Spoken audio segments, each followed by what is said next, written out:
विधानसभा अध्यक्षपदी ॲडव्होकेट राहुल नार्वेकर यांचीच फेरनिवड केली जाईल। भाजपकडून संकेत विधानसभा सदस्यांच्या शपथविधीसाठी 7 ते 9 डिसेंबर दरम्यान मुंबईत अधिवेशन होणार। उद्या सकाळी 11 वाजता विधानसभेचं विशेष अधिवेशन। राज्यातील 288 आमदारांना विधानसभेकडून अधिवेशनाचं निमंत्रण। विधिमंडळात पुढील 2 दिवसात नवनिर्वाचित आमदारांचा शपथविधी होणार। राज्य मंत्रिमंडळाचा विस्तार विधिमंडळाच्या नागपूर अधिवेशनापूर्वी करण्यात येईल। मुख्यमंत्री फडणवीस यांचे संकेत। मंत्रिमंडळाचा विस्तार हा 11 किंवा 12 डिसेंबरला होण्याची शक्यता। महाराष्ट्र लोकसेवा आयोगानं 1 डिसेंबरला घेतलेल्या महाराष्ट्र नागरी सेवा पूर्व परीक्षेची उत्तर तालिका जाहीर। 10 डिसेंबरपर्यंत आक्षेप नोंदवता येणार। महापरिनिर्वाण दिनाच्या पार्श्वभूमीवर मुंबईत भीम अनुयायी दाखल। शिवाजी पार्कवर आंबेडकरी अनुयायांची गर्दी।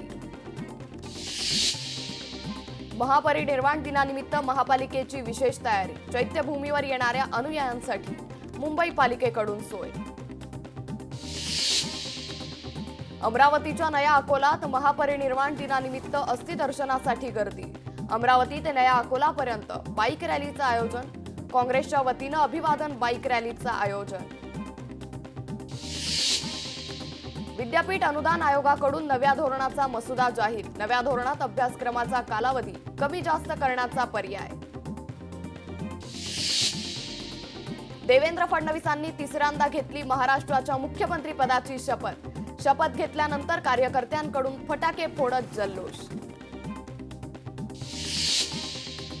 एकनाथ शिंदे यांनी घेतली उपमुख्यमंत्री पदाची शपथ। बाळासाहेब ठाकरे आणि आनंद दिघेंना नमन करत एकनाथ शिंदेंनी घेतली शपथ। अजित पवारांनी उपमुख्यमंत्री म्हणून 6व्यांदा घेतली शपथ। सर्वाधिक वेळा उपमुख्यमंत्री होणारे अजितदादा एकमेव नेते। शपथविधी सोहळ्याला दिग्गज नेत्यांची उपस्थिती। संरक्षण मंत्री राजनाथ सिंह, केंद्रीय रस्ते वाहतूक मंत्री नितीन गडकरी, केंद्रीय मंत्री पियुष गोयल उपस्थित। एकनाथ शिंदेंच्या सोशल मीडियाचा बायो बदलला। उपमुख्यमंत्री पदाची शपथ घेतात शिंदेंच्या बायोमध्ये बदल। शिंदेंच्या बायोमध्ये उपमुख्यमंत्री असा उल्लेख। पंतप्रधान नरेंद्र मोदींची शपथविधी सोहळ्याला खास उपस्थिती। पंतप्रधान मोदींच्या उपस्थितीत फडणवीसांनी घेतली मुख्यमंत्री पदाची शपथ। देवेंद्र फडणवीसांच्या नागपूरच्या घरी दिवाळी। फडणवीसांचं नागपूरचं घर सजवलं। फडणवीस मुख्यमंत्रीपदी म्हणून उत्साहाचं वातावरण।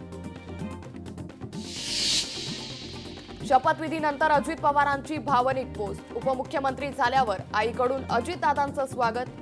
आईचा आशीर्वाद, कुटुंबाची भक्कम साथ। अजित पवारांचं वक्तव्य।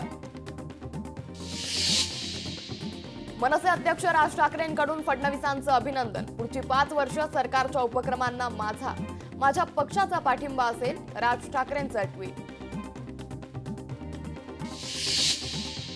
खासदार नरेश मस्केंकडून एकनाथ शिंदेंच्या कामाचं कौतुक। एक आदर्श मुख्यमंत्री कसा असावा हे तुम्ही तुमच्या कार्यातून वेळोवेळी सिद्ध करून दाखवलं। मस्केंकडून शिंदेंचं कौतुक। मुख्यमंत्री आणि दोन्ही उपमुख्यमंत्र्यांना शुभेच्छा। सुप्रिया सुळेंकडून एक्स पोस्ट करत तिघांचंही अभिनंदन। 5 वर्षांपासून ज्यासाठी आतुर होतो अखेर तो आनंदाचा दिवस आला। चंद्रशेखर बावनकुळेंकडून मुख्यमंत्री देवेंद्र फडणवीसांचं अभिनंदन। लोकशाही मराठी ऐका, पहा, जागरूक रहा।